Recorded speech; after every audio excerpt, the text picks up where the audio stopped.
I am vengeance. I am the night. I am the media guy, back again with another movie review. I hope you guys like my Batman impression. Yeah, I know it might not have been the best, but hey, at least I tried to do a good Batman impression. So yeah, today I'm here to share my thoughts on Batman Mask of the Phantasm. Okay, somehow every time I try doing a Batman impression, it sounds like I'm doing a bootleg Darth Vader impression. I know maybe to you guys it's probably not the case, but I'm just saying. Now I have no idea if you guys have heard of this film, but have no fear, there's always a description. When Gotham City's most feared gangsters are systematically enlightened, the worst is feared, that the Caped Crusaders to blame. But prowling the Gotham Knights is a shadowy new villain, the Phantasm. A sinister figure with a troublesome link to Batman's past. Can the Dark Knight elude the police, capture the Phantasm, and clear his name? Give me Who Framed Roger Rabbit vibes. But anyways, a Mask of the Phantasm is just one of the twists in Batman Mask of the Phantasm. One of the most imaginative films of the past year. Only here will you discover all new revelations about Batman's past, his arch rival the Joker, and his grueling battle of Batman's life. The choice between his love of beautiful women and his vow to be the defender of night.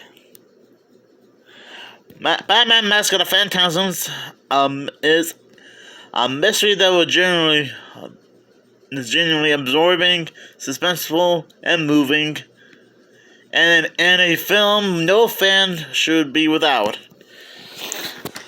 Oh boy, where should I start with this movie?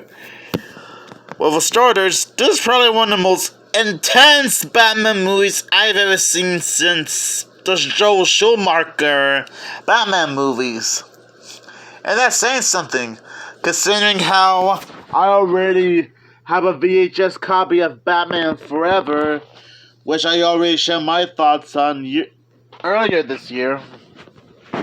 But other than that, oh boy, this is one intense action-packed movie. So many suspenseful moments here and there. So many gangsters getting killed off and on screen. And we even get a chance to get a look at the Phantasm. And oh boy, the Phantasm looks scarier. Okay, it's like, think of the green ghost from that Scooby-Doo Where Are You episode, A Night of Fright No Delight, with the Ghost of Christmas Future from any Christmas Carol variation, including the original late 1800s book, into a blender, and you get the Phantasm. Technically, the Phantasm is like a combination of the Green Ghost, the Ghost of Christmas Future, and probably have the mask and face of Iron Man. And his voice is quite menacing. This kind of giving me Dr. Claw vibes from Inspector Gadget.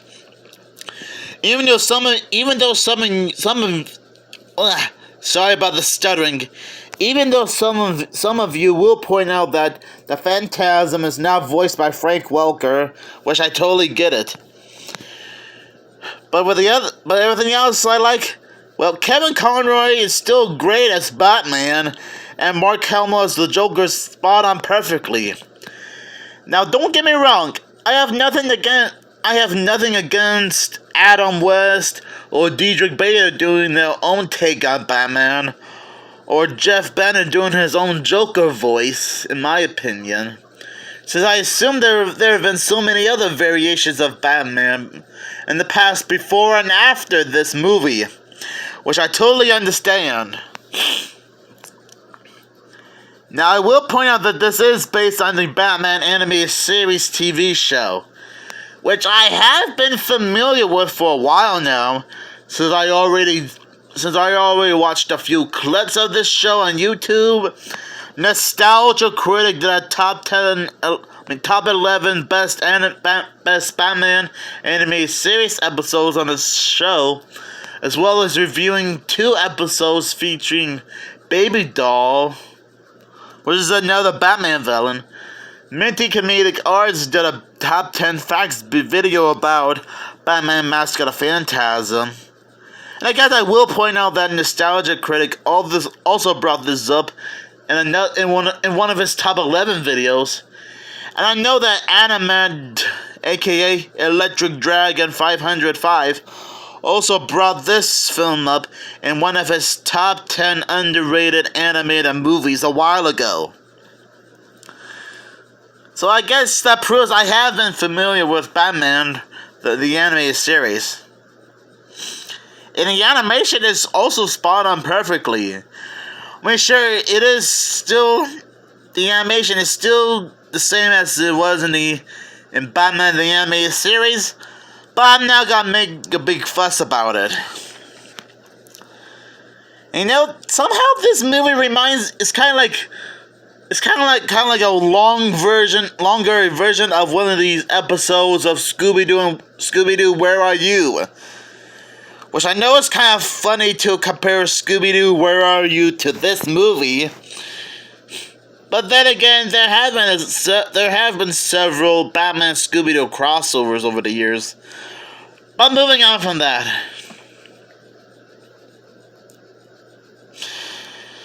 We even get to see Bruce going through a bit of a tragic and sad relationship problem with a girl of his dreams, Andrea.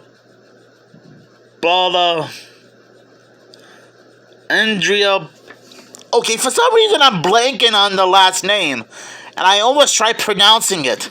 I mean, you guys know what I'm talking about, right? I mean, if you have watched this movie countless times, you'll probably know what's going on. Bruce trying to have a nice normal love life, while also trying to figure out his alter ego and trying to protect Gotham City in a sequence of flashbacks, which is a pretty neat idea. And I'm probably not gonna give away who the villain is, cause I don't want to give away the villain's review. Although I have a feeling that out of context, you guys probably already noticed that I somehow gave away the name of the villain's reveal without trying to. Oh boy. I could just take it back, but it's too late now. No, I'm not gonna make a big fuss over it. And here's a funny thing about this movie. It was according to a Minty Comedic Arts doing a top 10 facts video about this movie, the film was originally going to be a direct-to-video film instead of a theatrical film. Which, to be fair, I have no problem with. But to be fair, I guess it is cool to have this be a theatrical movie, but I guess this was shown during the holiday season around 1993, which was 31 and a half years ago today. So yeah, it is kind of unusual for this to be released in theaters during the holiday season. Now, I'm sure it would have made sense to release this film in theaters sometime around probably around late September or early October, because it's probably right around the Halloween season, if you know what I mean. But you know what, I'm probably not gonna make a big fuss about it. And as usual, Batman is still a recognizable character now, as he was decades ago when he was first introduced in the in a detective's comic book back in 1939. Batman Mask of the Phantasm is still a great Batman movie. And I'm guessing a lot of people can agree with that. And if you can't find a VHS or DVD copy of this movie, then don't worry. I'm sure you can find clips of this movie on YouTube, which I'm guessing that's one way for you guys to be familiar with this movie. So anyways, Batman Mask of the Phantasm is a fantastic DC movie, as well as a great Batman movie in general, and I'll give this movie 5 Batmobiles out of 5. So thank you guys for watching, and this video is dedicated to Kevin Conroy, who I assume everyone will agree that he does a better job voicing Batman.